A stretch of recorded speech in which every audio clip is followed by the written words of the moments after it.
F D की S I P, hot topic. आज आपण त्याबद्दल थोडंसं जाणून घेऊया.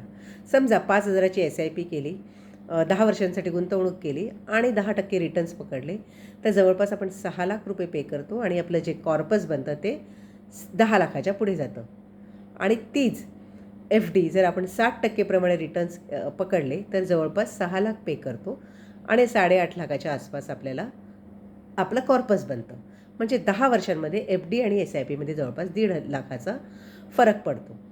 इथे एफ डी मी 60%च पकडलेले आहेत, कारण एफ डीमध्ये रिटर्न्स फिक्स असतात. ते एक तर 6%, 5% असू शकतात किंवा 8, 8.5, 9%पर्यंत असू शकतात. पण म्युच्युअल फंडमध्ये रिटर्न्स मी फक्त 10% पकडलेले आहेत. ते 12% असले तर, किंवा ते 15%च्या पुढे जर रिटर्न झाले तर किती फरक पडू शकेल? याला कारण म्युच्युअल फंडमधील कंपाऊंडिंगची जादू. म्हणजे एफ डी हे सेफ्टीसाठी चांगलं असतं, तर म्युच्युअल फंड हे वेल्थ क्रिएशनसाठी चांगलं आहे.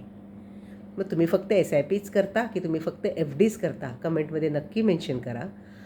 आणि हे कंटेंट युजफुल वाटल्यास नक्की लाईक करा, शेअर करा आणि माझ्या चॅनलला जरूर सबस्क्राईब करा. आणि कुठल्याही प्रकारच्या फायनान्शियल गायडन्स करता मला DM करा.